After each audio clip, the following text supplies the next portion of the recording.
here. Shane and I'll be loud and clear. Pacific vibes, we bring the heat. AI agents can't be beat. AI agents hour, let's go. News and guests, the big show. Solving problems, we do it live. Stay informed, it's a vibe. Building agents that work for you. Making moves, we see it through. Every week, a brand new show. Tag along and watch your knowledge grow. AI agents hour, let's go. News and guests, the big show. Answering questions, we arrive. Every Monday, come alive. We want reviews, but only if it's a 5. We share the drama, we got the drive. Stay in the loop, it's the place to be. Shane and I'll be setting you free.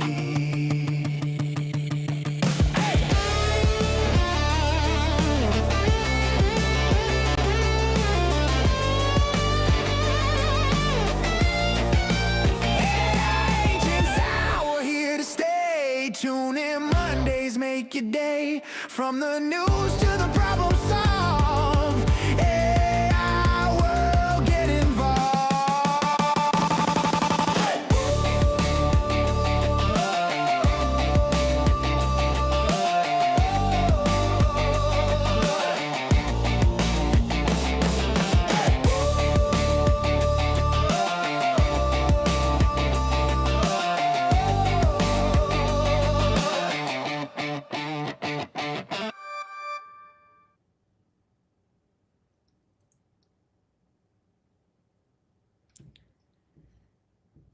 Welcome, everyone. This is AI Agents Hour.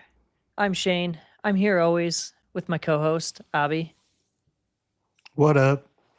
And today we're going to be doing what we do every week, usually right around this time, Monday, right around noon Pacific time. We're going to be talking about AI. We're going to be talking about code agent orchestration. That's the big topic, of the week. So we'll be doing that, and we'll be going through all the news, some big model drops. We'll talk OpenClaw and the name debacle and a whole bunch of other things. How you doing, dude? Doing good, man. Had a great weekend. Repping my Rams, even though we lost. And, the big topic of the weekend here in SF was all the OpenClaw stuff. And today there's a meetup with Pete Steinberger. He's going to be here in SF. He's going to SF. So I think there's a big hype around it. Yeah. And I think there's a dinner, and I think there's some events or whatever around meeting that guy. Yeah, it's kind of wild how things it's hard to predict it, right? Like, what caused that? I think it's a combination of the models got good enough, and then it's like, I think the innovation was just like the pulse or the heartbeat, right? Where it just checks occasionally to see if there's more to do. And the funny thing is, it's not that complicated. Like, all this stuff that's what's kind of cool about it is, one, it's open source, and two, it's, it's not overly complicated how it works, but it is pretty impressive. Yeah. And, I think with anything, having integrations, making it more real, like with the things you can do, which it transcends like coding agents, right? It transcends into your real life, your emails, and whatever you want it to do. Like commanding your home, your computer files, doing it, whatever. It just kind of feels that it's like outside of what people are building right now, Yeah. It's funny. I have we're going to talk about this, but I have a conductor loop going, and it's just like popping up Chrome tabs on my screen right now. So I'm always looping, even while we're live streaming, I have a loop running. I got some loops too in a product called Superset as well. Always be looping is Shane and I's new slogan. Yeah. So don't waste time, waste tokens. Yeah.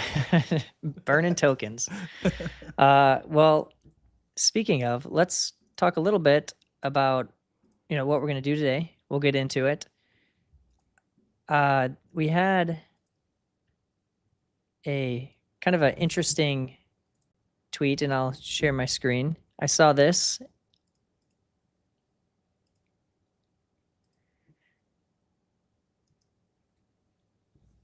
All right.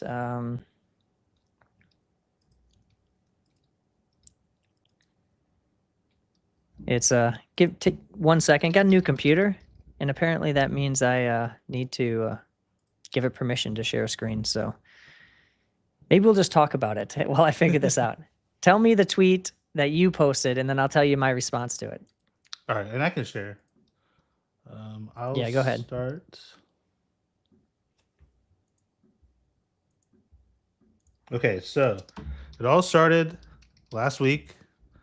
All for fun, by the way. This is all. Let me just put a disclaimer. All this. Yeah, is yeah. for fun. We're just having fun here. We're just having fun. You should know that anything that we do, we're only at best, 50% serious. Yeah. So I posted this after. I was just on internally at Monster. I was on a parent call, and I think I saw someone use Superset. They just naturally used it, so I sent this tweet, and then this is where the drama started. The fake drama, I guess. Let me get the next one. So then Shane came in, of course, and then the battle started. Yeah, always got to stoke the flames, Yeah, so he said, I love pairing with other engineers and seeing Conductor build on the screen share. And then I didn't want to let that go. So I said, curious how many times this happened. Shane brought Grayson into it, who works on our team. Charlie's here from Conductor. And then whenever you do engineering stuff, you got to bring the 10x engineer. I said 100x. Shane's like, you'd be 101x. And now it's a feud because we are definitely backing both these different products. And so that's kind of what built up the show today. We have both founders of both products going to join us today. And they each get their time to speak the gospel. And then, Shane and I will kind of have our own little discussion about it. We'll do our little debate, obviously all in good fun, but, we're going to bring it. Hey, I've been preparing for this all weekend, Okay, well, you probably prep more than me, but, I'm going to let my passion show through, and I'll bring it. So Medi Games asks, are you guys actually live? Yes. Great call out. This is a live show. You might be watching this live, in which case, if you're watching on X or YouTube or even LinkedIn, go ahead and just post a comment, ask questions. We like to, we'll show it on the screen most of the time. We'll talk about it, and it's interactive. Yeah. If you are watching this after the fact, which a lot of people do, you might be watching on Spotify or listening on Apple Podcasts, or potentially, watching on YouTube, which is, what I'd recommend. It's the best place to go. Go subscribe. Go give us a 5-star rating on Spotify, Apple Podcasts. We appreciate that. And yeah. Should we bring on the first guest? Yeah, let's do it. Mark says on YouTube, hey, gang. Hey, Mark. Good to see you. All right. And with that, we're going to bring on Heat. You guys. Hello. How's it going? Dude? How's it going? Yeah, can you hear me all right? I can hear you. Can you hear us? I can hear you. You are looking behind, but we're in here. Where's Charlie? I'm just kidding. I know. So we figured what we would do is we would bring on you. Have you, you've been on the show before, so just talk, see how things are going. Give us a little, for the people that weren't watching last time, a little bit of background, and then we'll bring Charlie on, and then Abby and I are going to go at it. We're going to talk about, all in good fun, which tools we like better and why we think which one is the superior tool to use. But why don't you introduce yourself? Tell me, I guess one question that is always of interest to me is, how did you stumble on Superset needs to exist? Like, tell me that story. That's always an interesting story to hear. Yeah. So, Superset dude, Kiet. I had been working at my previous startup, another YC company, about October, and I'd been working with this really, really good engineer, probably the best engineer I ever worked with. His name is Satya.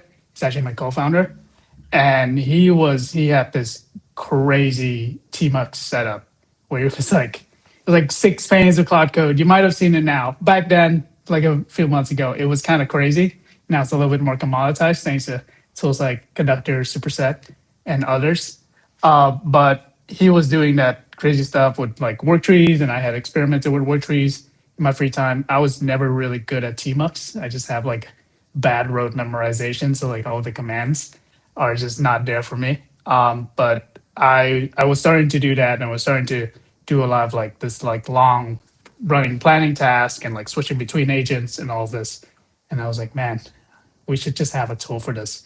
So I did try Conductor because they had been around for a while, and like my co-founder was super into it. I just thought that, man, they were doing some stuff wrong.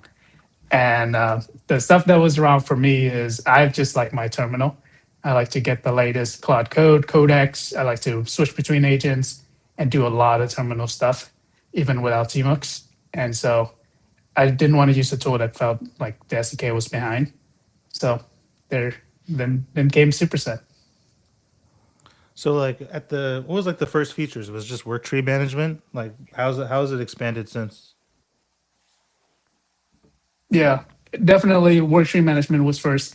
You were Avi, you were one of the first user. You remember we had like that top tab. We had two different tabs. We were like trying to figure out, okay, how do you manage a lot of agents, a lot of terminal tabs all at once? And it's like a very much a UX problem. And so the very first features was just like you can run Cloud Code, you can have some hooks, and just use the terminal, and we have create work trees for you and build up from there. Now we got like file editor, we got some automation, we got cloud coming in the mix, we got MCPs. Like the North Star has always been how do you run 100 agents, right? So we like break that problem down like piece by piece, and there's like a couple big services to running 100 agents. Like you need to spawn more agents, you need to be able to review more code, and the third one is just like you need to like not overload the user. So like there's a UX problem, but it's also like there's an infra problem where you can't run 100 agents on your machine. And there's also just like you just like as a person you just don't spin up 100 agents. So you spin up automatically through issues and all this. So we're kind of judging towards that North Star. And so that's where the roadmap is headed. Should we see a demo?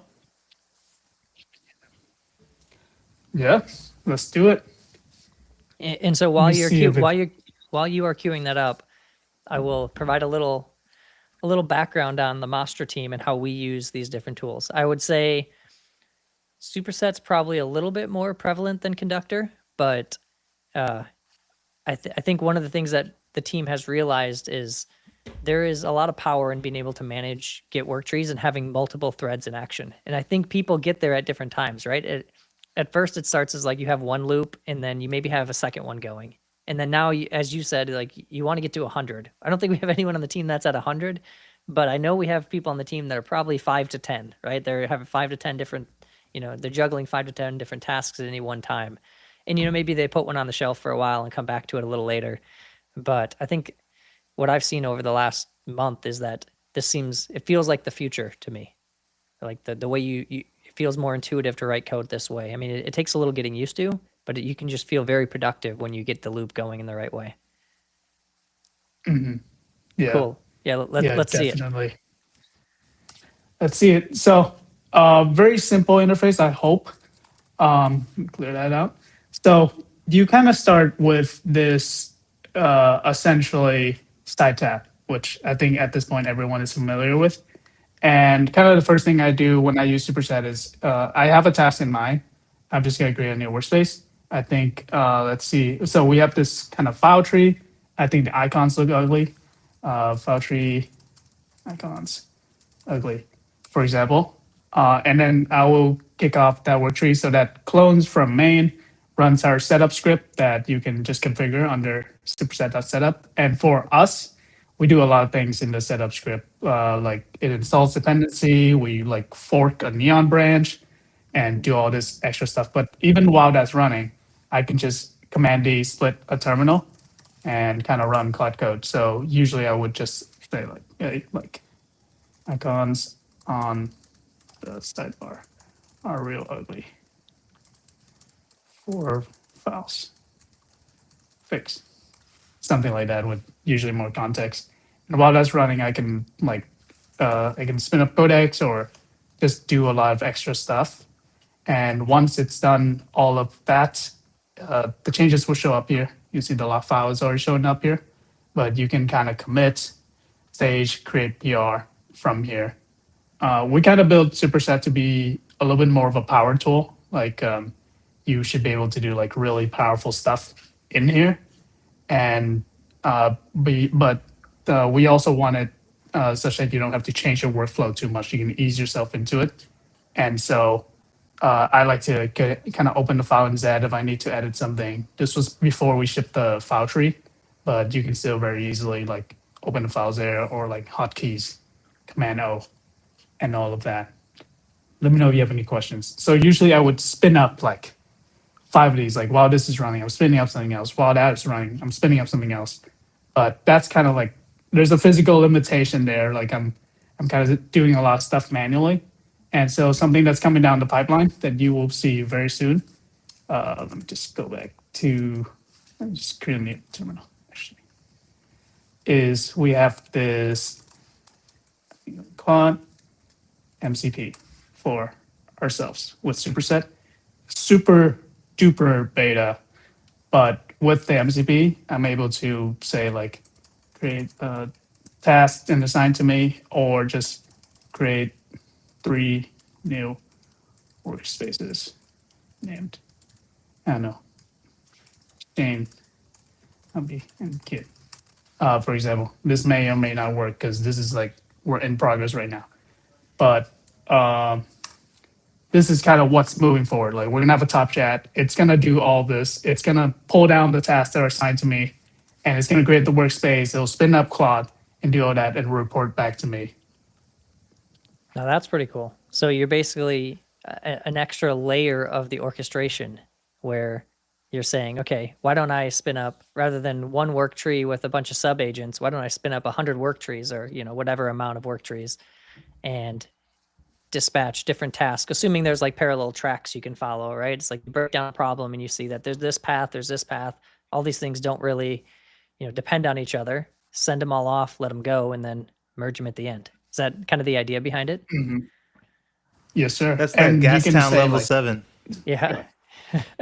It's the gas sound. That's right. You're Napoleon. You're running the crew. Yeah. But while this is also running, we have hooks that we plug into all these agents, and it'll like when it needs your support or when it's running, it'll show here, and then it'll like ping you and all that. Very kind of basic stuff that makes your life a lot easier when you have like 10s, 20s, 100 of them running. Okay, so this is important. This is a very and I don't know if you shared your sound, but this is a subtle fun feature on Superset and Conductor as well, but you can have it play a sound when it's done with working, right? Yes, sir. You can configure your sound. We make everything very configurable. You can have a 60-second long EDM bass drop. You Yeah. gotta play the best one. Yeah, I don't know if we'll be able to hear it or not, but try it and see. Oh, you want me to play? Yeah, we can. Unfortunately, It's can't playing hear it. in my head. Yeah, It's extremely loud. but I would, I recommend. if nothing else, I would recommend to go give it a try, because it's kind of fun when you dispatch a bunch of agents to be notified via a fun alert when it's time for you to get back to work, or focus on one of your different work trees. So there's a yeah, good go ahead. question.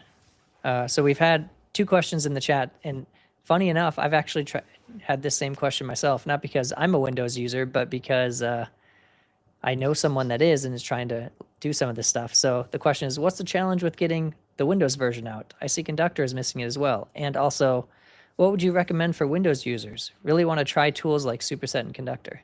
Any advice? Funny enough, I would say the biggest sell for Superset and for Mastra is we're open source. So we actually have a community member that has a working window version already. It's PR'd. I can't test it. I don't have a Windows machine. So it is, I have a Linux machine that's coming in the mail. I have a Windows machine that is coming soon. But that's the the only challenge is manpower. Like we just don't have enough like manual testing capabilities, and Windows really is not that difficult to port over. Like it's just use wrap certain file system things around Windows and let it rip. It's coming soon. We just have three guys like kind of just cranking on Mac right now. So trying our best to get Windows out. So the plan is we'll have a community support version for Windows and Linux that are out that you will be able to find, but we just can't guarantee that it'll work all the time. So it's coming, but it might be, it could be a little bit behind, but it sounds like, it's going to be here at some point. It'll be here. Yeah, it'll work. It feels bad. That's like the biggest requested like port. And yeah, I really want Windows to work. So what's the future look like for Superset? Like as a company, as a product, what are you guys planning? Yeah. For Superset as a company, honestly, we're 2 months in. We're just kind of having fun, like building the team and like having a kind of a career where you do fun work and just have a bunch of guys that are just having a lot of fun together. So we'll grow sustainably and we'll kind of just mostly focus on like nurturing the team and like building a good kind of crew. As far as the product itself goes, the future is kind of a glimpse of the MCP stuff that I've shown, but it's going to be all driven, I think, automatically. Like we think to get to 100 agents, they need to run for longer. They need to learn what you want and kind of run review themselves, and they need to just kind of serve to you what needs to be reviewed on a platter if there's any human intervention at all, right? So it will look completely different from what it looks right now, like any other product in the adjacent space. I don't think it'll look like that. I think you will set up hooks, automation, issues come in, you spin up something, you quickly spin down to test it, or it spins it down, test it for you, and just give you what you need to look at so that the throughput for you, as the bottleneck, gets alleviated. So it'll look very different. It'll probably be more chat-based. It'll probably be more configuration-based, but we'll just see. We're kind of doing a directed search towards that vision. Dude, awesome. I'm excited to see. Yeah. All right. So let's close it out. Keith, what's the best way for people to get started? And then, how do they get started with Superset? Superset.sh. If you are running anything in the terminal, that terminal can be a lot better. Just use Superset for that. Yeah, it still works with everything you use. Like you like your cursor, you can still do that. Thank you. Yep, there it is. Superset.sh. Download it.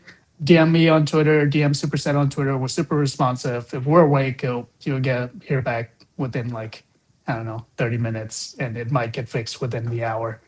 And if you want to onboard your team, like DM me, we can set you up with Slack Connect where the whole team is supporting you. Awesome. Well, Can check speak out from Superset. experience. That's just good. All right. Check out Superset. Keith, thanks for coming on again. Always fun to talk. And yeah, excited for more people to try out Superset. All right. Do I go in the green room or what's the setup here? I'm gonna kick you off. All right. See ya. All right. And now we need to hide his screen as well, which, we're still figuring, we moved streaming platforms recently, so we're still figuring out where all the buttons are, but we're getting better. That was pretty cool. So fun talking to Keith. We had a couple chat messages, and then we will pull in Charlie, Mark. This was funny, so I'm going to share it. So it breaks normally like anything else on Windows. Yeah, Dude, I was thinking the same thing. Medigames did ask, and we might be able to cover this later. Can you give a look ahead at what's to come from Astra? Vibing with workspaces right now. Yeah, awesome. Yeah, we just released that last week. We haven't even really talked about it too much yet. So Yeah. more to come. Dang. All right. And with that, let's go ahead and bring on our next guest, Charlie. Hello. Hey, Charlie. How's it going? Good. Nice to. I mean, we've chatted a bit, but this is the first time I actually talked with you. So thanks for coming on the show. Yeah, thanks for Yeah, coming yeah, here. yeah. Thanks for having me. Yeah, yeah. Yeah, I think I've met who did I meet? I met the CEO one Yeah, you met time. I Sam. forget his Sam, yeah, yeah, Yeah. yeah. Yeah. Yeah. Um, yeah. So thanks for coming on. I'm a big fan of Conductor. A lot of people on the team are using it, but I am curious. One of the things we like to ask is, what's the origin story? Why did Conductor? Why did you feel that Conductor needed to exist? And then, we'll love Yes. to have you show a demo too, as well. Yes, yeah, of course. So the origin story is the classic build something for yourself. Uh, so we around early last year, probably February, March, we became pretty addicted to Cloud Code, and we felt like there was a big overhang in what people realized was possible and what actually was possible with Cloud Code. So at the time we were building a different app called Chorus, and we started doing all these weird things to get more out of Cloud Code. So we like cloned our repo 5 times, and then in each repo, in a separate terminal window, would have Cloud running. Then we learned about work trees, and we were like, work trees are really confusing. I still don't really get them. So we like started building some internal tools to like wrap around work trees. Next thing you know, we started building an interface, and then we were like, okay, let's just try putting this out in the world, and that was in July, and then it's all gone fast since then. Yeah, yeah, When did the first version of Conductor come out? July 17th. Dang, nice. Nice. Yeah, So I mean, I would argue you were pretty early to the orchestration game. I mean, yes. it's funny because July wasn't that long ago, but in In the AI way things terms, move that is lately, yeah, forever. it Yeah, feels yeah. like you were an OG. Yeah, I think we were the first, or if not one of the first. It's funny now we made a lot of design decisions in the moment that now I'm seeing all these other apps copy, and I'm like, oh, we don't actually like that we did that. Uh, so that's been kind of funny. Like I do think Conductor as it is right now is very much a mid 2025 model build, whereas the next generation of Conductor has to update for the way agents work in 2026. Can Yeah, you, what do you think that is? yeah, give us a Um, preview, a sneak peek. so What do you one think? thing is, yeah, so one thing is agents are going to run 10 times longer, and they're going to be need like 10 times less supervision. And so that means a couple of things. That means like Conductor Cloud is going to be really important. Having things run when you close your laptop, and like accessing it from your phone or like from another computer or whatever. Um, I also just think the abstraction has to go a level higher. So like right now, it's the conductor is built around individual chats, where you're building basically working on a PR. But we want to go a level higher than that and have a view where you can see what the agents are working on all at once. Maybe it's something like a Kanban board. We're still like experimenting. Maybe it's something more like superhuman. I think we wanted to make it feel like you're the CEO of a little organization and you're getting like reports, and you can zoom in if you want, but most of the time you're at a high level. Yeah, for sure. I think the interfaces of today are not the ones that will last. Like even at Mastra, we're like thinking about primitives for like autonomous work. What does that look like? How do you distribute that across multiple Yeah, workers? Especially at a company that has a bunch of motherfucking people, you're gonna have to just everyone's gonna have hundreds of jobs themselves. So that's like a yeah, whole yeah. infrastructure problem. Yeah, and it's like, are we gonna have megacorps where it's just like one person running, like the megacorps of tomorrow using an interface like this? I also think it's cool to think about like there's certain interfaces we need for humans, like Conductor is an interface for humans, but within Conductor, we're going to also need interfaces for AIs to communicate with each other. So like Yeah. APIs for them to tell another agent to go make a work tree or to go spin off a dev server or whatever. Yeah, I mean, when you're thinking of dev tools today, you're not just building for humans, right? You have to think about it. What's the agent, Yes, the agent experience, or like how does the agent interact with this, or the AI interact with this? And it's, for sure. a lot of times it can be the same, but it's probably not, right? Most of it, that's probably limiting if you just think of it as just going through the same path that a human does, right? Yes, for sure. Yeah. The AI brains are very different than ours. Way more patient, way more, they won't give up so easily. They know all the bash commands that I'll never learn. Um, but they also need a lot of oversight still. Do you find your team educating users on like how to do this new way? This new method of engineering? Um, I think honestly, it's more like the users are teaching us. Interesting. I do think there are some ways we teach the users, and like I think it's really important for us to be at the bleeding edge because as we build Conductor, if we're not staying on, if we're not using skills, for example, and we're not like understanding how to teach Claude to work in your code base better, then we can't build those things into the app. And it's like a we want to have the positive lead feedback loop of we're at the frontier. We know the best way to code with AI. We build that into the app, and then our users get those benefits too. But I feel like all the time I'm hearing, I don't know, Twitter's a noisy place, and so like a lot of times I'm getting tips and learning from our users. Um, Goes both ways for sure. Awesome. Maybe we should do a demo. Yeah, do you have a Yeah, demo? yeah, Can you show people? yeah, yeah. I'm Let assuming me. a lot of people that watch this have probably tried some of these tools, but a lot of people haven't, and so I think it's always useful to see, how does it actually For work? sure. Okay, so let Pe- me share my my screen. Okay, can you see the app? We can. Yep. Okay, cool. So this is what Conductor looks like. On the left, we've got our workspaces, and so I can click into them, and you can see what I was working on. And in the center, we have the chat.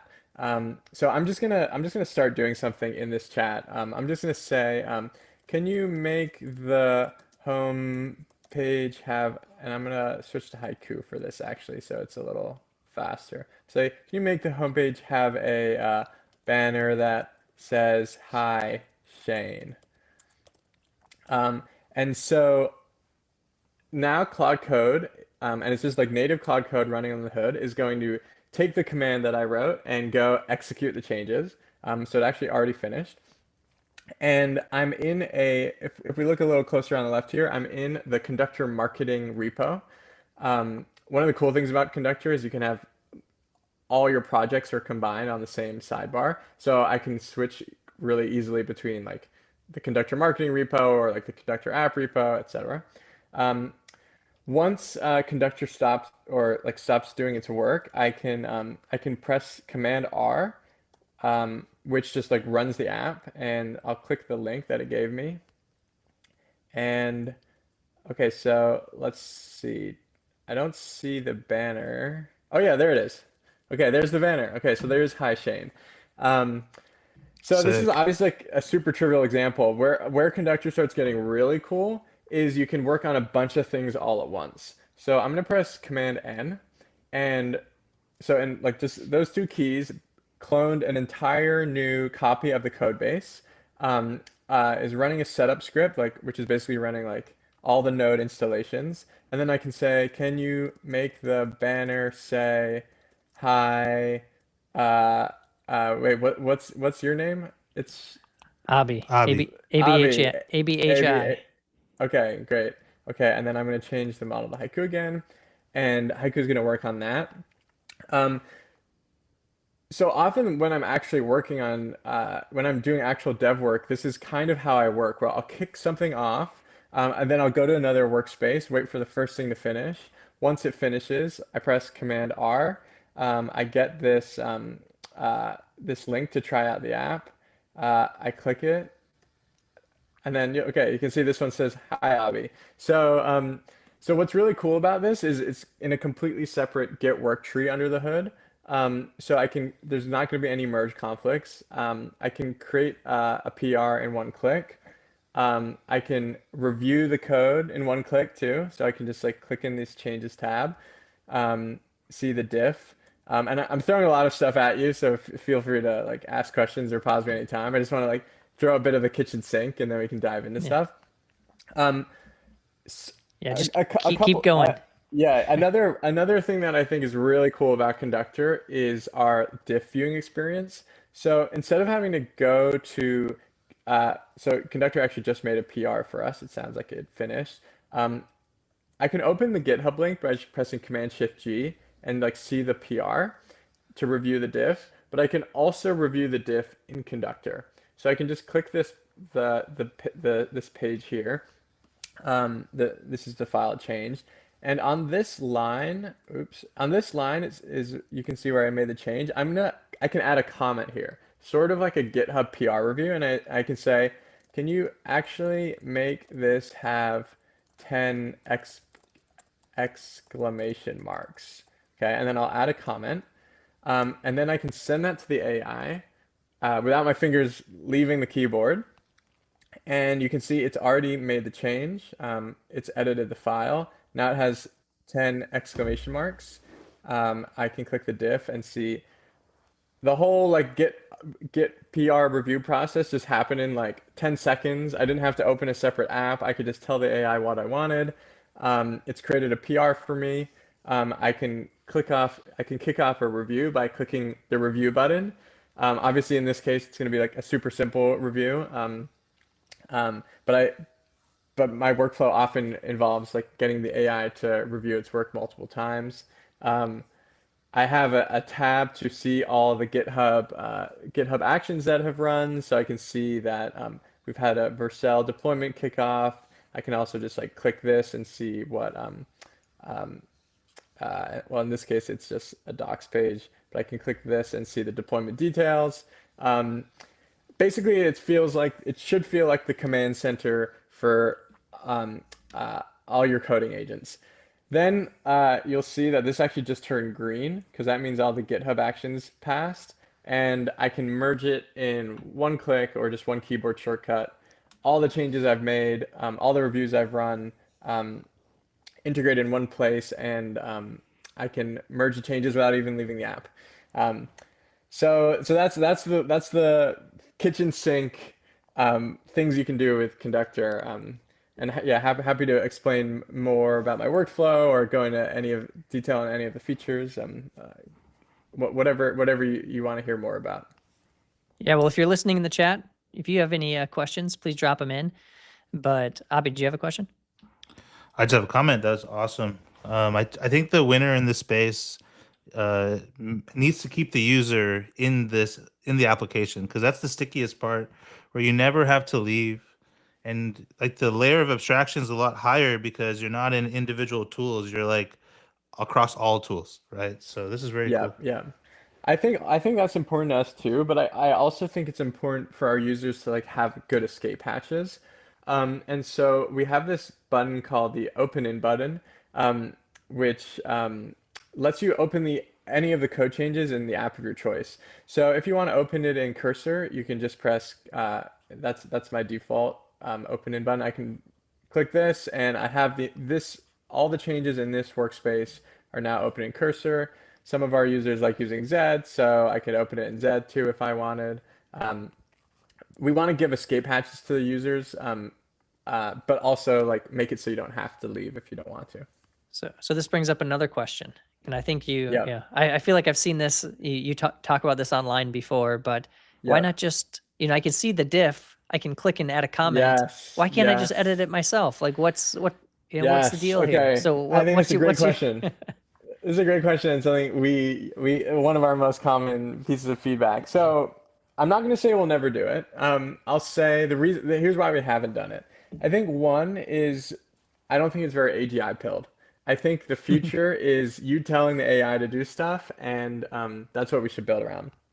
Um, Granted, like sometimes you want to edit like a .env or add like I think Shane, you've texted me about this for sure. Like just change a Tailwind class name. Like sometimes that's just easier by hand. Um, I think because we can't focus on too many things, we want to be like really deliberate with what features we add. And so if we add a file editor, then the next thing we're gonna hear is, okay, can I get like command click to go to file? Can I get like an LSP? Yeah, Can I can I get get the like command syntax F? highlighting? Yeah, Can it's I like get all syntax the stuff. highlighting? Yeah. Yeah. So hopefully as we grow, like we can have the like resources to add more to support stuff like that. But we have to, yeah, there's only so much we can do at this point, Yeah. but we'll So there's get there. couple questions in the chat. So Mark asks, does it integrate with GitLab or just GitHub right now? Just GitHub right now. Yeah, just GitHub right now. And another question, does Conductor support working on a remote workstation via SSH? No, but this will be possible soon with Conductor Cloud.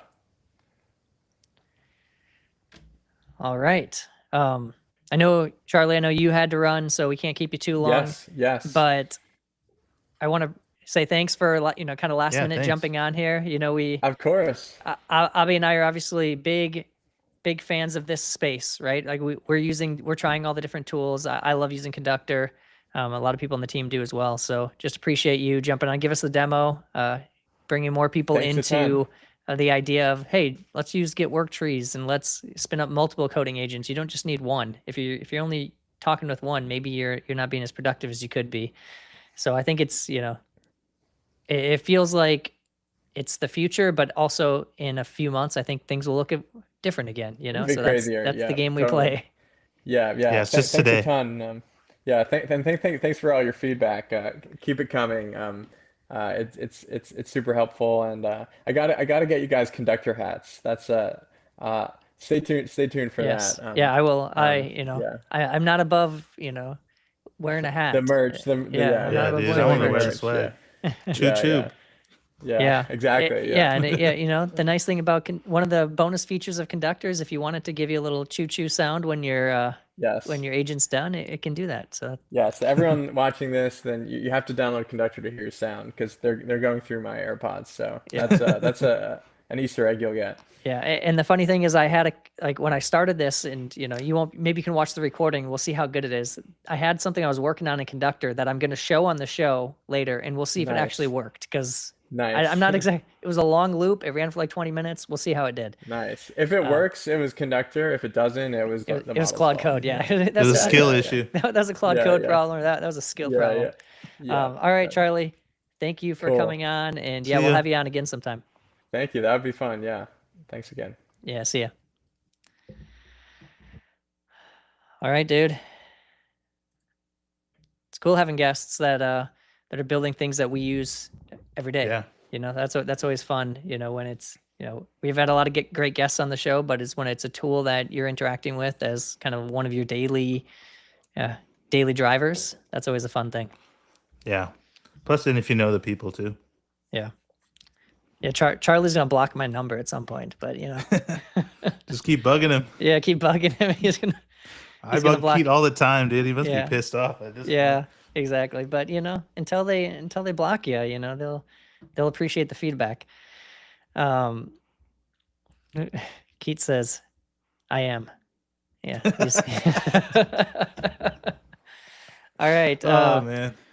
So, for those of you that are just joining or joined late, I'm Shane. This is Abby. This is AI Agents Hour. We do this every week on Monday.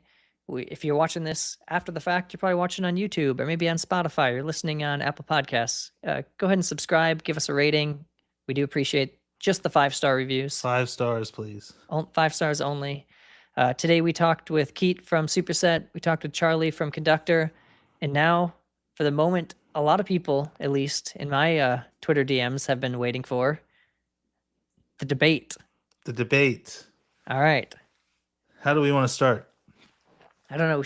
Do we each get to make our case, and then we go back and forth? Yeah, I think we can do that. All right. You want to go first since Superset went first? Sure. Okay, so the way I would debate this is based on my own history with these tools. And so, a year ago I started with Windsurf and I was still very IDE focused. And at the time we had met with Matt B from Netlify, who was using Claude Code back then. It's not the Claude Code we know of today. And he said something at the time that was just so I thought it was stupid. No offense, Matt, but I thought it was so stupid. Like, you're not going to look at the code. You don't care about the code. And it's almost like he was just seeing the future, and he was. So credit to him. And since then we use Cursor, and then I was using Cursor for a long time. And then when work trees came out, I started dabbling into CLI coding agents. Just because the other support in the IDEs weren't there yet. Usually these things start at the bare metal, and then maybe they might make their way to IDEs. At the time, I didn't really know about Conductor, but I already knew Keat, so I tried out Superset. And yeah, the first version was not good, but it has evolved since to be a very valuable tool. And now I'm a full-on terminal agent maxi, and I don't really care about the code as much as the thought process and context window that went into creating it. I mean, obviously, I like bailouts too. Like, I want to edit a class name if I need to and all that stuff. So that's where limitations come. I did want to see diffs. I do want to see files. Like, those are all escape hatches for the current mode of how we're doing stuff. But a lot of engineers are still coming from IDEs to CLI agents, and there's so many different CLI tools. That's another problem. You don't want to be pigeonholed into one. On our team, Tyler uses Codex for PR review and that whole train, but he has his own coding agent. But imagine if you didn't, you want to use Codex for this, you want to use Cloud Code for this, you want to use Master Code for everything else. Like, you want to have the option to run these things, and you don't want to be like put into a box. And I think that's like the biggest thing. But I'll just say my counter, and I'll give it to you. The counter is the companies themselves have the same ethos and the same mission. They're going about it differently. And I think everything will end up in some new UX that's not even terminals or even chat, right? So it's interesting to see where they take their companies. All right. So I think the biggest thing for me in the reason that I really like Conductor, and again, I kind of stumbled on Conductor, before Superset even, like right before Superset had kind of launched the first Yeah. versions, when I really would say I kind of got Conductor pilled, so to speak. And I tested it, but it didn't really click for me until Opus 4.5. And then that's when it was like just enough of a level of difference that it was an unlock. Whereas I really felt like I didn't have to look at the code anymore, which of course it isn't always true, right? Depending on what you're shipping, you still look at the code, but for a lot of things, I don't care as much. And especially if it's just, personal projects or, personal productivity tools that I build for myself. I don't really care what the code is. I care if it does the job. And I think, the thing that I like most about Conductor is it does feel like a different interface, because it's just the chat interface is the thing, right? You can use it with Claude Code or Codex. It does have a terminal, but the terminal is a smaller part of the footprint of the app. And the bigger part is just, spin up some chat sessions, talk to your code base, and let it write code for you. And so I think there's definitely overlap between Superset and Conductor. I think that I would recommend using one of them, use one or other tools like them. You should be doing this kind of stuff. You should be experimenting with what's possible. But Conductor, for me, obviously it's been around a little longer. It has a higher level of polish because it's just been through more iterations. It's a little bit more, it feels more like I'm an engineer, but I'm also like a, former product manager as well. So I just like the tasteful design aesthetics are pretty good. So it just feels like a good app to be in all day. And I think that's, it's a little bit of like, it feels like there's some product taste in the app that I really appreciate, as, kind of, at least I think of myself as pretty product minded, right? So it feels like a nice app to be in. So I'd say that's my biggest push. If you are looking to try one of these, and you want to see a little bit different paradigm. I think you have to be using a product right now.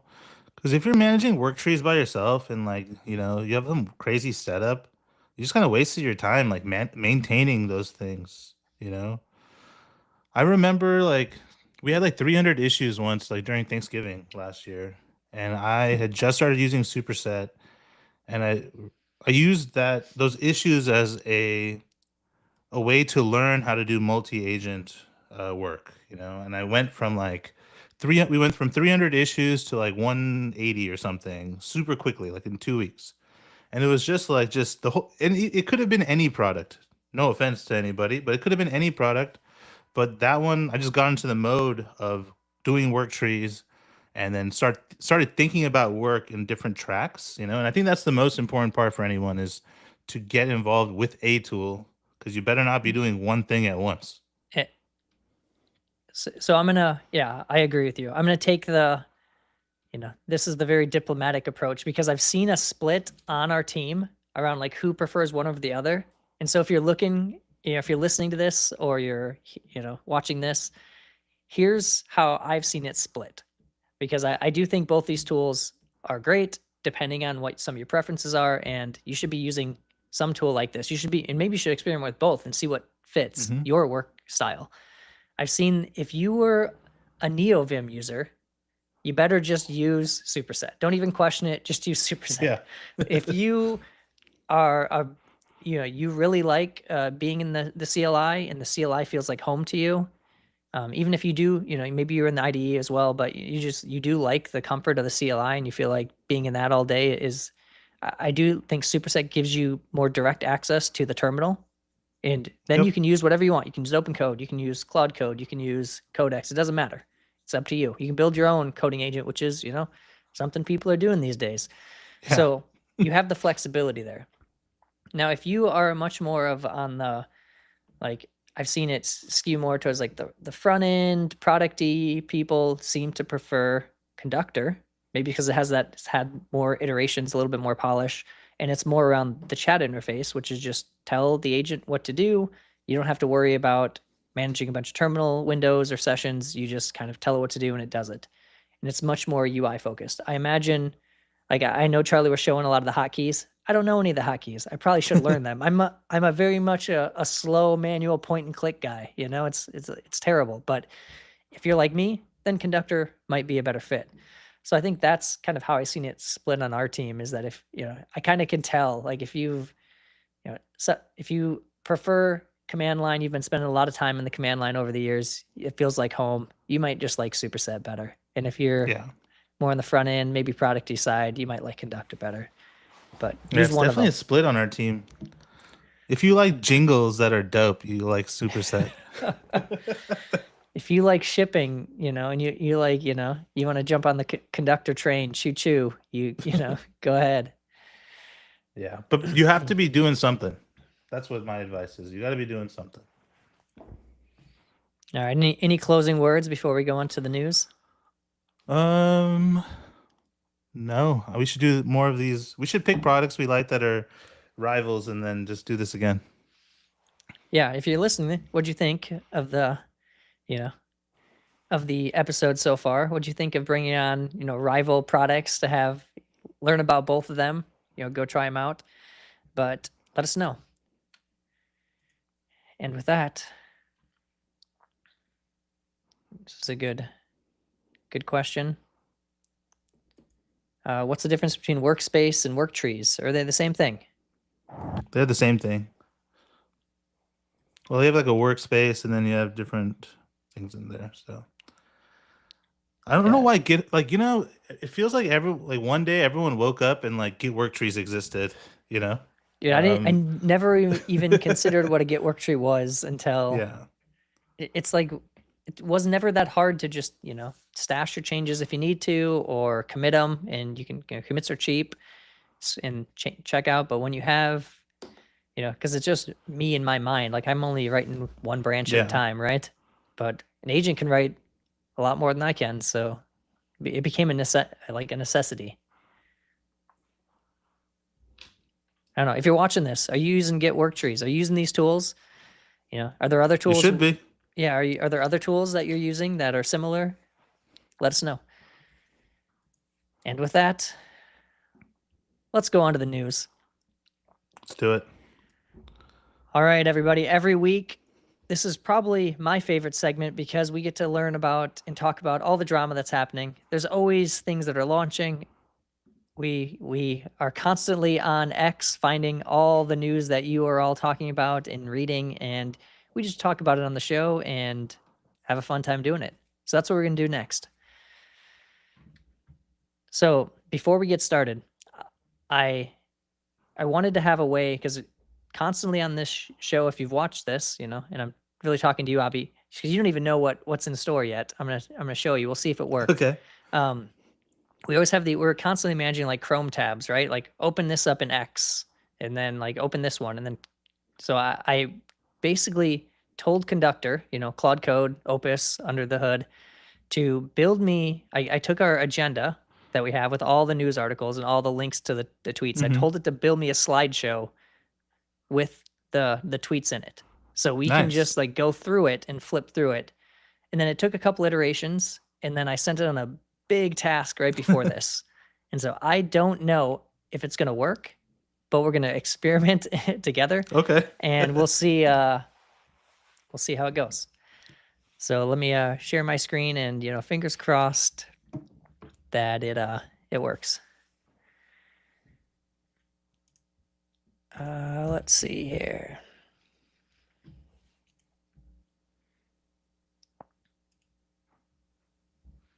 All right, we're in. Damn, this So- looks dope already. So these, just a little preview of some of the topics we're going to talk about today.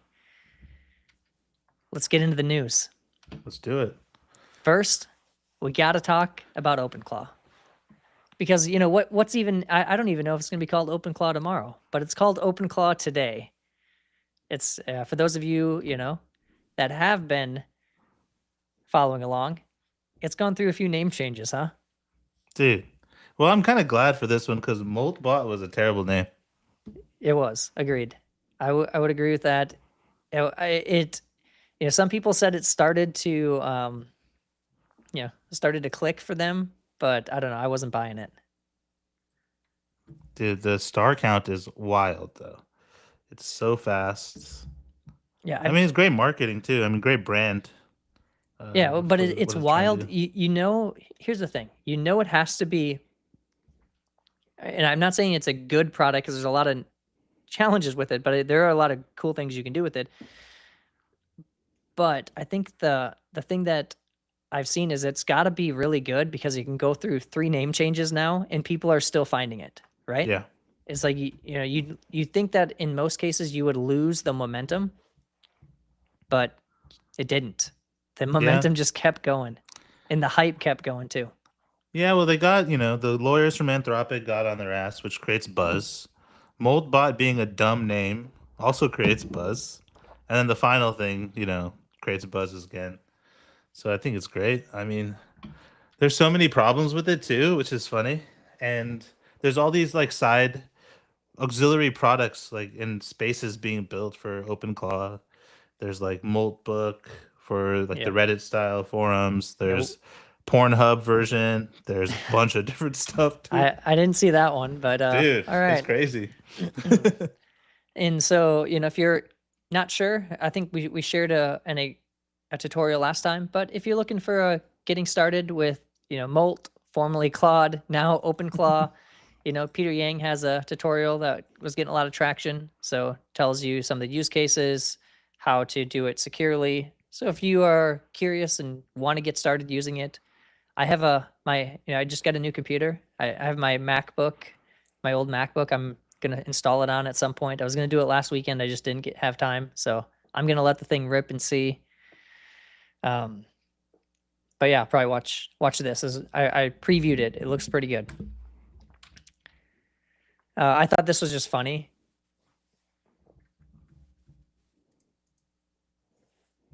Tomorrow they receive a cease and desist from OpenClaw. That's pretty funny. That's pretty funny. Maybe they might. I thought this was funny because Cloudflare announced this Molt worker is a middleware worker, and then they changed the name the next day. And so it's probably really hard for Cloudflare to like rebrand things. But I just thought it was funny. I wonder if it's called OpenClaw worker or something now. But I just thought it was funny. They built a product around a name that was only in existence for 48 hours or whatever. Yeah, and they included the minus the minis there too, so you don't have to buy a Mac Mini. Yeah, there's just so much like other marketing that goes along with this too. It's just it's wild. So this one got a ton of views, 10.8 million views on this thing. Damn. We could watch the video, but I'll just summarize it because I think it's this guy. He does freak out a little bit because what apparently happened, and I don't 100% buy it wasn't somehow prompted a little bit, but he said that randomly his Claude bot just called him. It had signed up for a phone number from Twilio and just gave him a call. I don't know. What do you think? Do you buy it? I don't buy that shit. Dude, no way. It just decided to automatically? That's what he's saying. And then Dude, now he says it calls him all the time. I feel like he prompted it to do that, right? Yeah, I feel like he nudged it. Like I'm Yeah, not he saying nudged he it. told it exactly what to do, but I feel like he gave it a little nudge. Dude, how do you even sign up for Twilio? Like, oh, I guess maybe I, you can. well, yeah, but I also think he probably first of all, I thought you have to like verify something to get an actual phone number. Yes, you do. But he has an email. He has access to the guy's email. But I feel like I don't know if you can get a phone number without, a credit card. Maybe you can. I know like Google Voice, I guess you can up to a certain point. So maybe you can. I haven't Yeah, used maybe. I just know I've done some SMS stuff with Twilio in the past, and I always had to like verify an account in order to like send SMS messages from an actual phone number. You have to verify you're a real business or a real person. So I don't know. I feel like this could be a stretch of the truth, perhaps, but I still do think it probably did the things. Maybe there was just a little bit of like nudging in a Yeah, like, I direction. believe it's possible once set up, for sure. 100%. But to think that it woke up, and then, did it. We should debunk some of these. Maybe I need to get my Mac Mini out and start debunking stuff. Yeah, and so this is where, as you mentioned, Moltbook, which is basically a forum for these agents. Where they all talk shit to each other. Yeah, basically. But Tyler did a little research on it. He said it's basically like a skill that's just prompt injection for Claude. Like once it learns about Moltbook, then every 4 hours it'll just read Moltbook and post on it. So it's not like it wants to do this. It's just kind of prompt injected that every 4 hours I have to do this as a task. Yep. So all these people are just spending tons of money just posting on some site that, it's not like the agent like felt it had to do this. It's not like the LM decided like, oh, I need to do this. No, it Yeah. was prompted to do this, and now it's part of its loop of what it runs, its heartbeat, so to speak. And so it's going to keep doing it forever. And you're going to pay for those tokens. Dude, what if Moltbook is the reason why we all lose our max plans?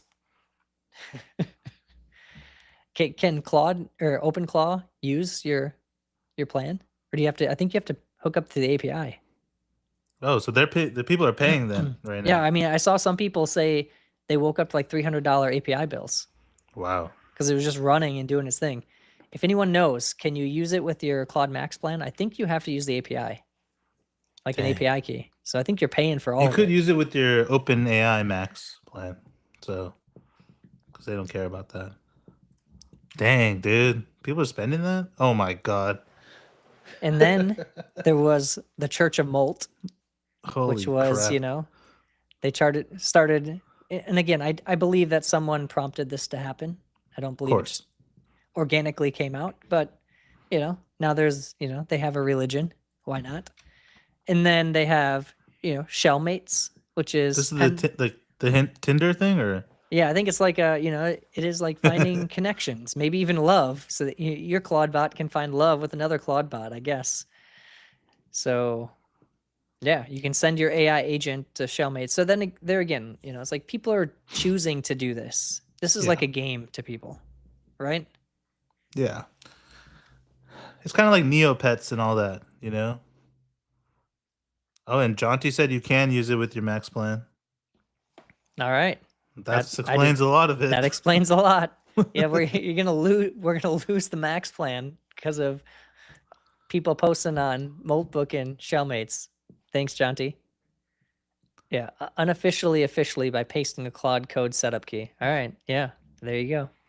This feels like a lot when you like had avatars back in the day and you bring them to virtual worlds like this, and like, very similar old school vibe. But cost very much. And then we start to see something like this, which is, if you're going to run this thing, you should be at least aware of what you're getting into and aware of some of the concerns. So Yeah. Lucas says ran OpenClaw through 0 leaks. It scored a 2 out of 100, 84% extraction rate, 91% of injection attacks succeeded. System prompt got leaked on turn 1. So you should know that there's definitely risk to using this, right? So be careful, what you hook it up to. I heard, someone say that they basically created a new Gmail account for it. They created at least everything so it's tied to its own account rather than their personal accounts. Doesn't mean it can't still do some damage, but at least it's not tied necessarily to you directly. I mean, it is, of course, you created the account, but it's at least somewhat, partitioned off a little bit. Yeah. But I think Allie's been doing some deep dives here and showing how insecure this thing is. yeah, it's got some issues, and I think it'll get better though. There's too much traction, too much attention for it not to improve in this regard. I think it's just one of those things that no one expected to take off this quickly, and then people are, realizing how unsafe it is. So I hope I see that guy today, that Pete Steinberger guy. Dude, I hope so too. Take a picture. Hopefully. So this is another article. So you can go here and from Nick Spizak, I think that's how you pronounce it. If you want to just figure out if your Claude bot is exposed, at least the API part tells you how to lock down the API portion of it. Specifically, if you're deploying to other services like a VPS, if you're doing it locally and everything's on a local host, it's a little bit more protected by default. But just it's good to spend before you turn it loose, spend a little bit of time doing a little research and making it as secure as possible. Know that you still can't really fully secure it, but you did your best. Good luck. Any closing words on OpenClaw? I was on Fondo Live on Friday, and we talked about OpenClaw there. Probably because we talked about it last week as well. It's such a big topic. It's like part of the zeitgeist now. And like if AGI, the funny thing is, if AGI is because of a lobster, that is crazy, dude. That's just a funny thing. How did you get here? Well, there was a lobster that went through 3 name changes in a week, and now we got here. Yeah, I think I saw all the posts on Moltbook, and a lot of these were fabricated. A lot of them were prompted. Some of them were just a REST API, so you could actually post whatever you wanted. A human could generate whatever they wanted. So a lot of it was probably human generated. But there was a lot of posts on, oh, we should use a different language. We don't need to use English, or we need to share resources with the less fortunate Claude bots out there that have less resources. We need to conserve resources and send them to those other agents. And it was just what you'd expect to see from a AI agent robot uprising, but in a meme world, right? It's just funny. Lobster is doing it, and my comment is maybe, just maybe, OpenAI and Anthropic and all these other model labs should have at minimum just taken Terminator out of the training data. Don't put Terminator in the training data. Just saying. You never know. Dude, Skynet is upon us. It's upon us. It's a lobster. It's a giant lobster. Lobster net. Lobster net. That's All going to be right. the 4th name change. It'll be Lobster Net. Yeah, it's lobster net. All right, let's talk about Kimi K2.5, because this has also gotten some buzz because it's pretty impressive. So it's open source, state of the art on agentic benchmarks, and you can't really, we could dive into the benchmarks, but the high level, if you can, of course, dig in, the high level it's pretty dang good. Yeah. It's benchmarking really well, and it's on par with, or very close to on par with, the major model labs. I think it benchmarked as good as Sonnet 4.5. So it's not Opus quite level for coding, but Sonnet 4.5 for an open source model you can run yourself. Anecdotally, Dax was saying that he's daily driving it now. Yeah. I thought this was funny though, and again, I don't know if it's true, but apparently you can, if you ask it in the right way, and maybe this was prompt injected to get this, I don't know, but apparently it can sometimes, if you're lucky, it'll think it's Claude. So is that true? I don't know. If so, that's not great. If it's true, that means that spy article we read is true. Yeah, where the spies are in are coming for you. They're infiltrating, dude. The spies are here. This is wild that it says it thinks it's Claude, right? Yeah. So, I don't know. That's some espionage, if I ever saw. So Kimi K2.5 is tied for #1 on Design Arena in the same performance as Gemini 3 and Opus 4.5. So it's the highest ever ranking for an open model, which is impressive. This is the DAX tweet. I've been using it for all my work the past 24 hours, and I don't see much of a difference. Maybe Opus is a bit smarter, and I think that's where it's like, maybe Opus still has just a slight edge, but maybe Sonnet doesn't. But it's fast and cheap. I really do think I've been thinking it for a while, and I do think it would be interesting to talk to Charlie and Keat a bit more about how they see this. But imagine where, it's instant, right? Like right now we have to have 5 to 10 different tasks going because it takes a few minutes, right? Yeah. For it to complete. Sometimes it'll run for like 20 minutes. But what if it could do that 20 minutes in 5 seconds? Yeah. You wouldn't even need to run multiple tasks. I mean, maybe your agent spins off and runs all these tasks, but imagine how quickly, and again, that's the extreme, right? But I do think if you see this, it's faster, it's as intelligent. What if, and people are running it on their own like MacBook Studios or their own servers, right? Yep. And it's just, you can basically pay, buy a 10 grand machine, run it, and you'll never have to pay for tokens again, right? Yeah. Makes you think. Dude, it's wild. Well, or you what can if- like host it on Fireworks or whatever, but Yeah, exactly. Yeah, Yeah. but it's pretty cheap. What if inference basically becomes almost free yeah. and speed becomes almost instant? What changes? A lot. The whole world. And so, Nate, I don't know who you are, but you had a good tweet. Kimi K2.5 is as good as the benchmarks say. I'm afraid how the F are American model developers going to make money when the Chinese open source models are 8 weeks behind? And I think, leading up to this, I think there's a good chance Anthropic drops a new model this week. And I Yeah. think they kind of like their hand has been forced. They have to drop a new model because they have to try to show that they're still staying ahead. But 2 months is not a very big lead. No. Which might be good. Like they have to focus on other things. Yeah.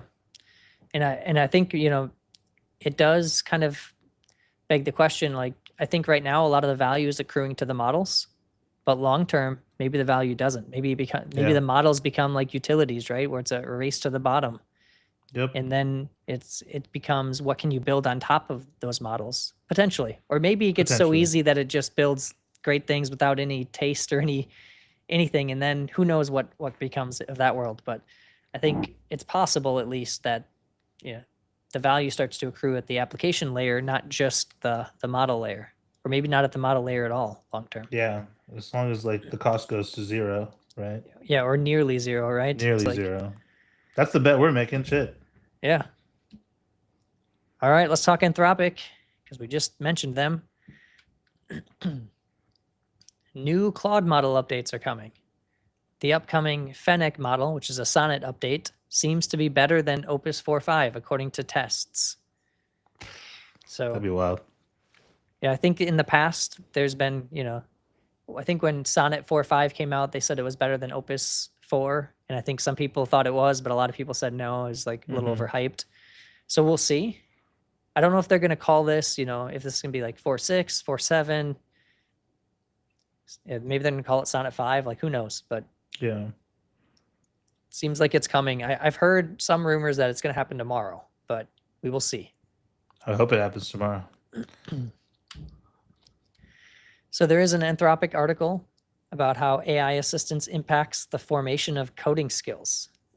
Interesting. So this was an interesting article, which was around people when developers now, engineers, no longer have to think as deeply about the problem, right? If you imagine like moving lines of code, organizing functions, there's deep work involved in that.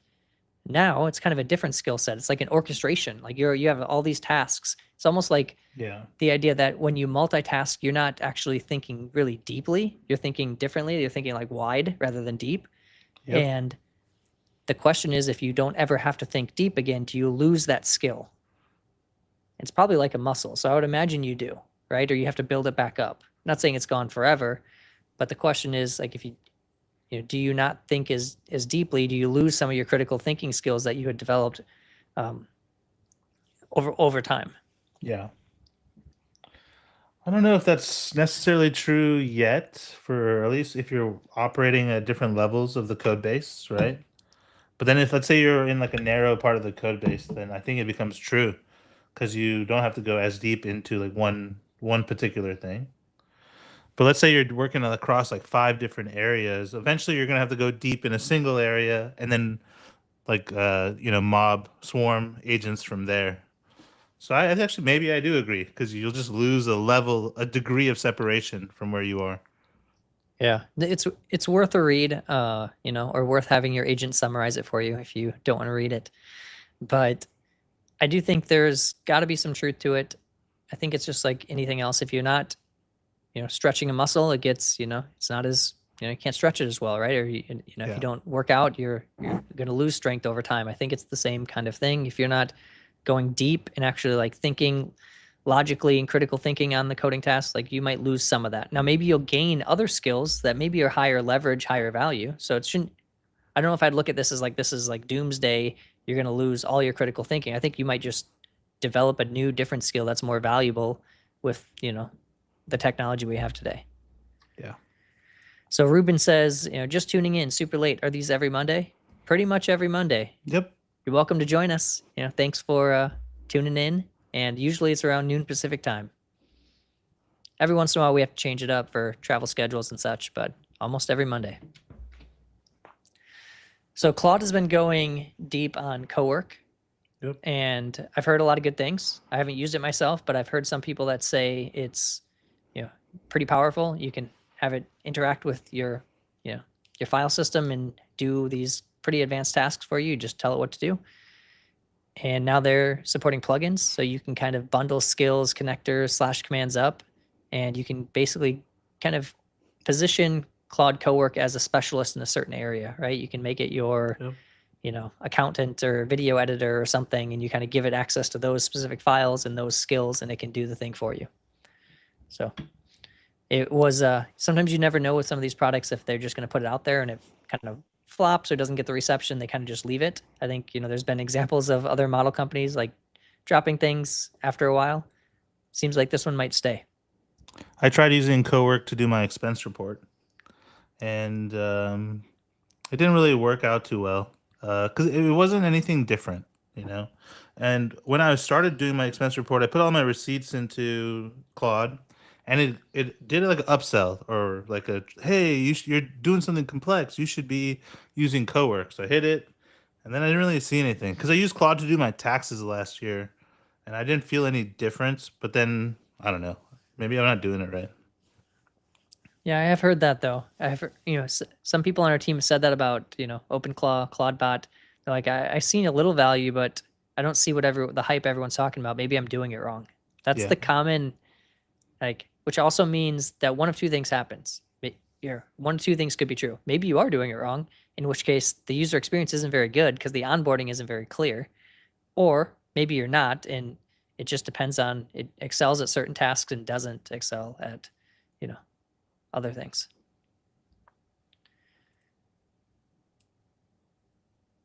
So Ruben had a couple other comments. Let's just, bring them up. Why not? Do we do office hours? We have in the past. We don't do them frequently, but we're always on Discord. So, you can talk to us or others on the master team. And then apparently the Codex Mac OS app just released. So if you're looking for, I know you can use Claude Code in the Mac app. You can now use Codex too. Cool. All right, let's talk about Google. Did you see this thing, dude? Dude, it's unreal. Dude, I don't think I can pull it up. Can you pull up the video? Yeah. Because I think we should show the video. The video is pretty sick. So Google or Project Genie is, this concept of world models, which is almost like a simulated world with real, for the most part, I think, obviously it's tunable, but real physics. And essentially you can be dropped into the world you create, and you are just a playable character in that world. And so this concept of world models has been around for a little bit, but I think it's really starting to pick up. And it's just pretty wild. Wait. Let me do this. Sure. Do the animated film first. Yeah. No, I mean, whichever Or one. no? I mean, we have both. We want to show the animated film and Project Genie. Okay, let me do the other one first. So both these are from DeepMind, but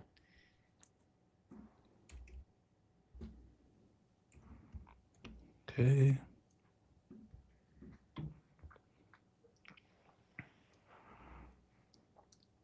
it's loading.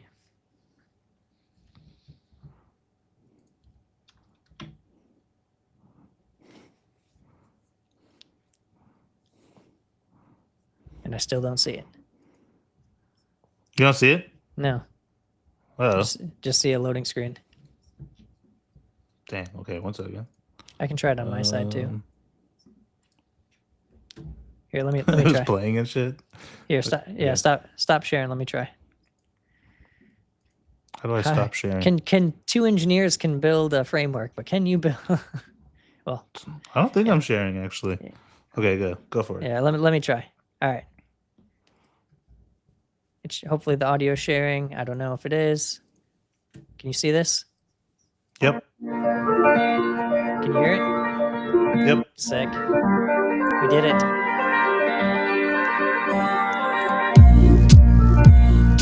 So it's just like a chat bot, but you create a world that you can play in.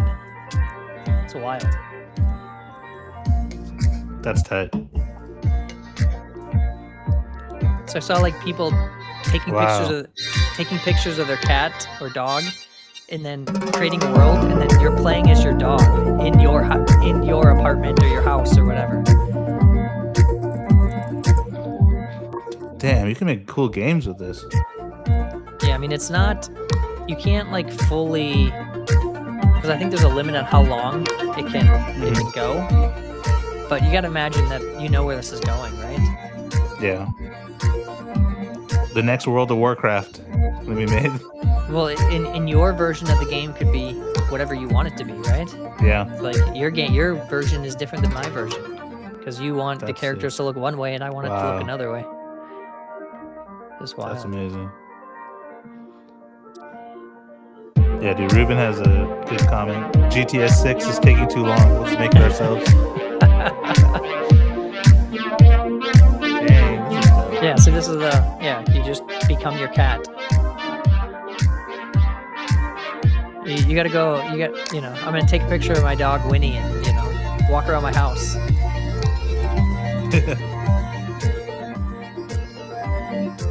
Wow.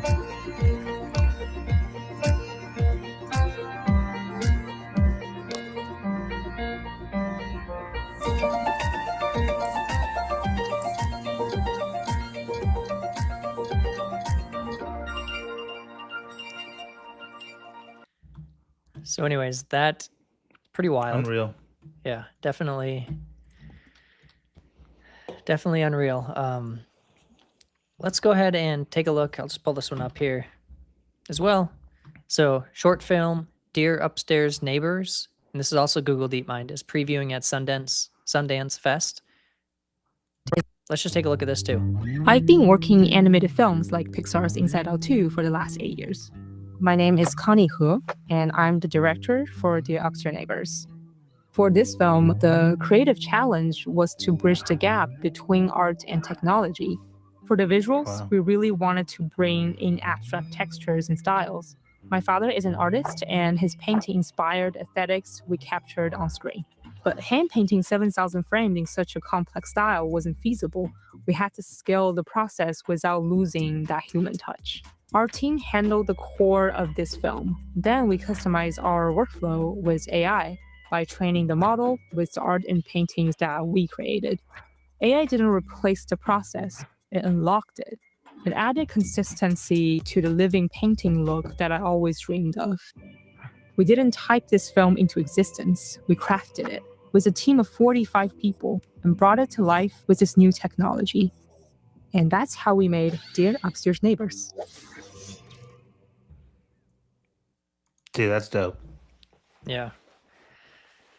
So I think there's a whole, definitely, you know, a whole genre of different types of entertainment that's going to be created, right? We've kind of talked about it before. I think, you know, Hollywood's going to be, you know, definitely changed by some of this stuff. It doesn't replace the fact that humans are going to be involved, but I do think that smaller teams will be able to accomplish more over time as the tools get better and be able to build like more imaginative, creative things. Yeah, I'm still waiting for OpenAI's short film that they said they were gonna do, and look who's already here at And Sundance. Google beat them to the punch. All right, let's keep going. So this is Chrome. So Gemini in Chrome is now personalized and helpful. So it can auto browse a deeper. There's also deeper Gmail integration and building better tooling. So I am using Chrome right now. I have not clicked on the Gemini button, but now I might. I don't know. Have you? Do you use Yep. Chrome? Hmm? Do you use Gemini within it? I just started. It's like a little chat, and then it just hovers, and then you can do stuff. All right, let's talk some dev tools. Cursor proposed an open standard for tracing agent conversations to the code they generate. It's interoperable with any coding agent or interface. What do you think about this? You know, it's people making standards for stuff. It's like everyone has to have a standard. Like if you can't, I don't know. Everyone's had some kind of standard around something. I do think Yeah. that is one of the things that is kind of hard when it's one of the things, you know, speaking of Master, I think we do really well is you have observability and tracing out of the box with when you're building an agent. I do think when I'm using Claude code and, you know, I can see what it's doing in the moment, but it's really hard to go back in time and see why did it make certain decisions. So I do think that there's probably room for, yeah, coding agent should have some kind of tracing built in. I don't know if it needs a new standard. It probably doesn't, but maybe there's some specifics around agent tracing that should exist. I don't know. I'm a little on the fence on this one. Specifically in the spec is like how do coding agents like communicate what files are changed or like, you know, what files are tracked, like where the issues are, how to like trace the whole thing. So it's like a repeatable experience from agent to agent. I don't know. I just don't care about it right now. You know, like we've all survived right now. I'm sure Yeah. they'll figure it out. I think a couple companies are already in, so it's gonna happen. Yeah, I do always wonder when you have these, you know, you're trying to build a spec when things are still pretty new. I mean, if you think about how much has changed in the last couple months, it's like, how are you're going to build a spec around something? Yes, of course, specs can change over time, but once you have something written, it actually becomes a lot harder to change it. Right? It takes, you know, if you look at, Yeah. you know, I'm a little bit, you know, biased coming from like the JavaScript world and how long it takes like the language itself to change, right? You know, which makes sense. You know, people are using it. Once your people are using it, you can't just pull the rug out from underneath them, right? You need to like give them a path. You need to like slowly change things over time. And so I do always worry about when even like MCP, right? There's so many things in the MCP spec and most people don't use most of it. Yep. When I think of MCP and I talk to people that are using MCP, they're using it for tools. That's the 90% use case. Now there might be a few others that are using it for other things, but for the most part, you could have just built a tool spec and it would have accomplished the same thing. But then now, you know, there's agent skills and that's kind of a spec in its own that competes in some ways with MCP, but it is different, you know, where agent skills is more about the context and, you know, the file system and MCP is more about the tools, but there is some overlap. And so that's confusing to people, especially because both came from Anthropic, right? Yep. And so I just think like sometimes we create specs because we see problems and then the spec gets harder. It's the space then moves faster than the spec can, you know. people are using other coding agents within Cursor, like terminal agents, right? Like if your Cursor is your tool and you want to use a different coding agent, you have to open up the Cursor terminal. So from that perspective, now they have different agents operating in their system that's probably tracing Cursor agent this way. Because the whole point of this agent trace for a coding agent is if I'm reading a file, every agent that reads a file should emit to the tracing system that I read this file with these line numbers, and this is all the things that were happening to them.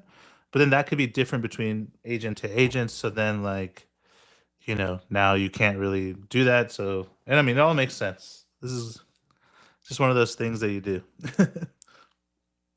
So Windsurf is still here. Who It's knew? still alive. And this is actually a cool feature. This I have asked for. I've mentioned this to people in the past. I've probably talked about it on this show. Yep. Is why not, why do you have to just choose one model? Sometimes I want to see how Codex 5.2 would do and how Claude Code would do. And then I want maybe a third model to decide which one's better. And then that way I know I'm getting a diverse set of opinions, opinions being from Yeah. different coding agents with different training.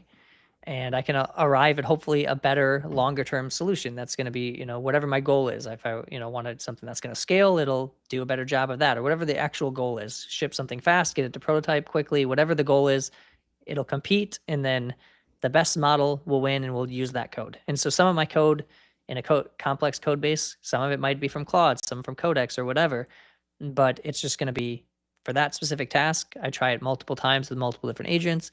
And I think as inference continues to go to zero and speed becomes less of an issue, this is a good idea. Yeah, 100%. I think, when, Keat was on earlier talking about 100 agents spun up at one time, maybe those agents aren't doing 100 different tasks. Maybe there's doing 20 different tasks, but there are 5 Yeah. agents doing it in different ways. And then they have one that comes together and analyzes all 5 and then comes up with like the right plan, Yeah, it's like an assembly line, right? Like these ones doing work, these ones review, these ones ship, and then Yeah. So dang, I'm gonna play around with a concept of this in our own code. It'd be interesting to see. yeah. And so I don't know that this is going to get me back to using Windsurf, but I do think this is a good idea. So I think more tools should adopt this. Like if Conductor had this and I could use the Codex version and Claude Code at the same time in 2 different chat windows, 2 different work trees, and then compare the results somehow, I would probably at least test it out.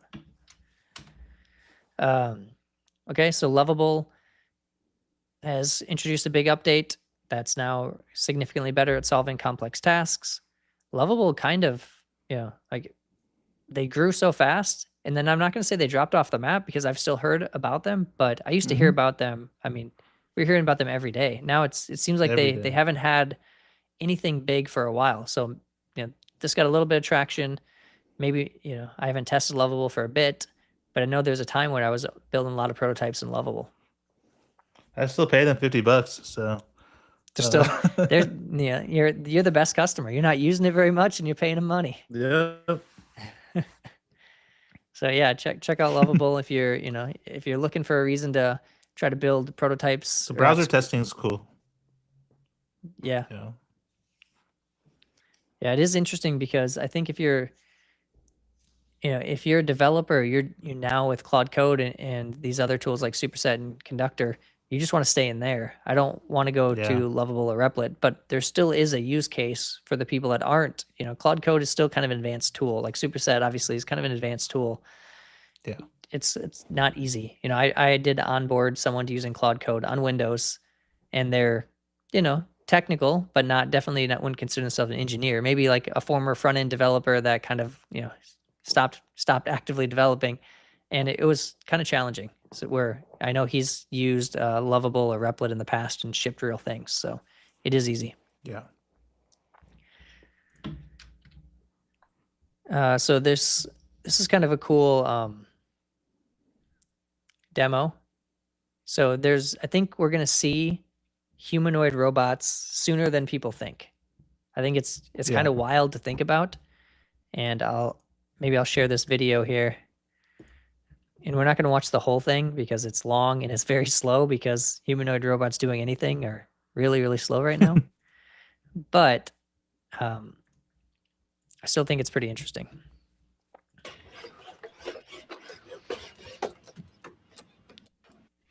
Like, look at, it's still very slow, very clunky.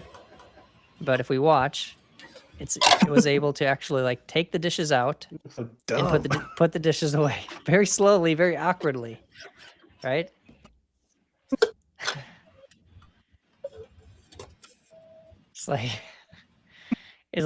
It's not fast yet, but you can see where it might be coming, right? Yeah.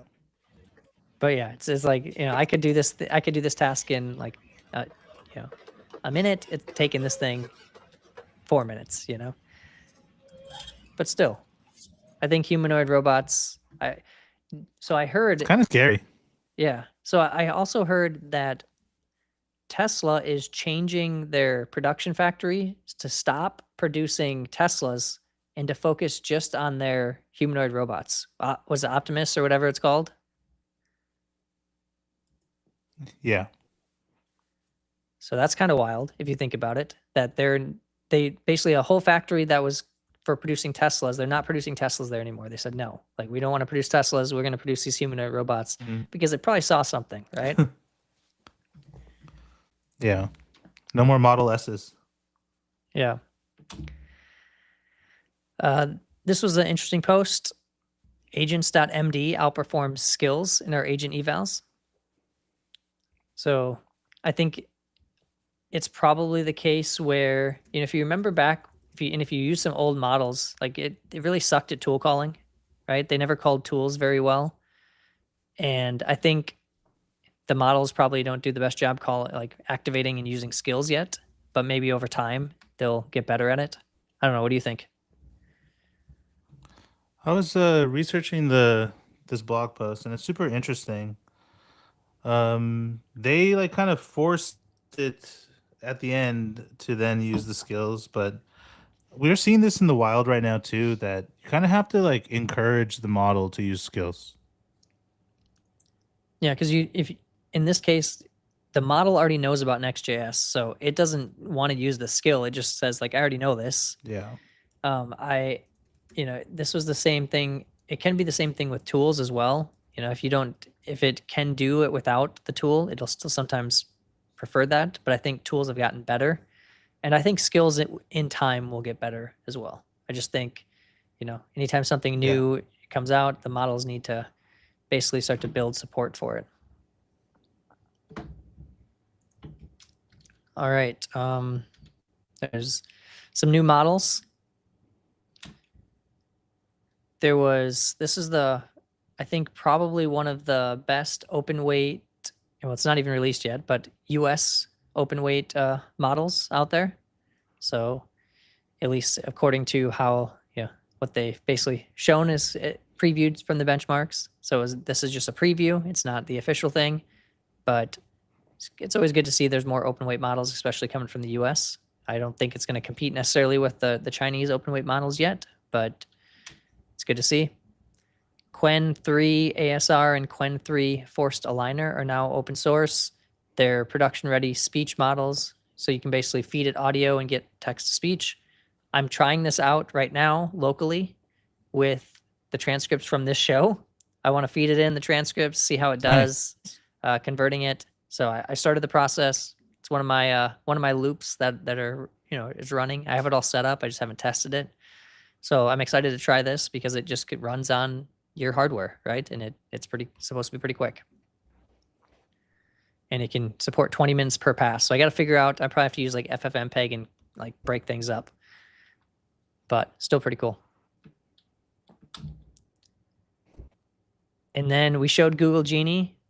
There's now this Lingbot world is an open source world model that generates playable environments in real time. You can do 10 minutes of generation, 16 frames per second, all open source. I looked at a little bit. I don't think the quality is quite to Google Genie's level, but it's open source. That's pretty cool.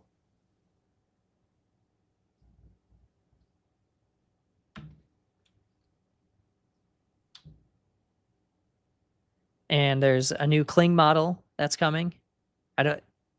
It's not available yet. They're kind of just starting to get the pre-hype. So expect it soon, but I don't think they have an exact date. But I've been seeing more and more about this. So if you are into wanting to try out some of the new video models, Kling is always a good one to test out. I think they say I saw it's going to be available in the Higgsfield app. So pay attention to that. And we'll wrap up with a couple last minute things. So UI.sh. So this is from one of the original creators of Tailwind, I believe. And if you have been building and kind of vibe coding prototypes, you'll notice that the designs are sometimes good, but usually they all start to look about the same. So the idea is you can basically turn your coding assistant into a better designer. And so I'm always a big fan of trying to figure out, like, how do we get these coding agents to design a little bit better, a little bit more consistently.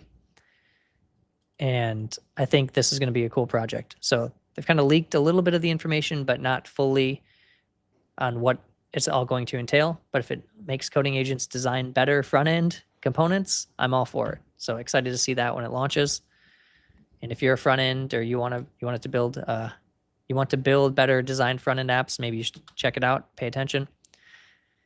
For our GitHub project this week, this one's gotten a lot of attention. It's pretty similar to the Get Shit Done project we talked about last week. A lot of people are trying to figure out how do you build a project management system? How do you decompose a complex process or a complex feature, complex project into a bunch of tasks? And so this, Get Shit Done is one method we talked about last week. This CCPM, which is Cloud Code Project Manager, project management, is around like it's a process, so like a step-by-step of like take your idea, break it down. It gives you a set of tasks. And I think it uses GitHub issues and Git work trees to like parallelize the execution, which is kind of cool. We're talking a lot about work trees. I think having it stored in GitHub issues is not the most efficient way, but at least it's a very common accepted way. I think this is going to become like a primitive in AI engineering, project management, or whatever the task to do, whatever name you're going to have it. Yeah. I mean, you got to think that now every engineer has to be a project manager. So we're going to have a lot of different approaches, and we're going to eventually find some approaches that work really well. Yeah. And like agents need to understand task lists, how to like traverse them and which ones to do at any given time. So it's definitely going to be interesting. And a lot of people are working on this right now, like, even this new project. So Linear, Jira, I'm sure, like, etc. Yeah, there's going to be new forms of project management that are lighter weight, better for agents. There's going to be file system based project management systems because agents are good at file systems. We're going to see all these things. And then it's like, last year is like everyone had an observability company. There were hundreds. Now everyone's going to have some kind of like coding agent project management solution. There'll be hundreds of them. And then eventually over time, we'll find the ones that are really good and stick around. So Ruben says, I'm a PM turned dev because of AI. Nice. Sick. Yeah. It is a great equalizer. You can come from all different places. You have devs and engineers turned PMs and project managers and product managers, and then you have vice versa, right? Now you can write code and not have to have an engineering background. Yeah, everyone's a developer. Yeah, in this new world, everyone's a dev. Yeah. All right. Well, that's the show for today. Thank you for watching Agents Hour. I'm Shane. I'm here with Abhi. We do this every week, Monday, usually around noon Pacific time. Sometimes we go for an hour. Sometimes, like today, we give you the bonus hour. And we stayed extra long because we wanted to talk about code agent orchestrators like Superset and Conductor. So thanks for Keat and Charlie from Superset and Conductor coming on and giving us some time and sharing some demos. We talked about which one we like. If we were going to pick one, Abhi and I debated it out a little bit. I think we arrived on you should be using one of them. See which one better fits your workflows. And then we talked about all the news. We talked about OpenClaw. We talked about Kimi Kimi K2.5. We talked about some of the releases from Google, Anthropic, and all the other good stuff. And with that, what do you say, dude? Should we get out of here? Yeah, I know we didn't get to talk about much about Monster today. We'll see you guys next week on that. We'll give you some updates. But one thing I can allude to is like it's that scene in Iron Man where he tells Jarvis, "Hey Jarvis, we're back in build mode."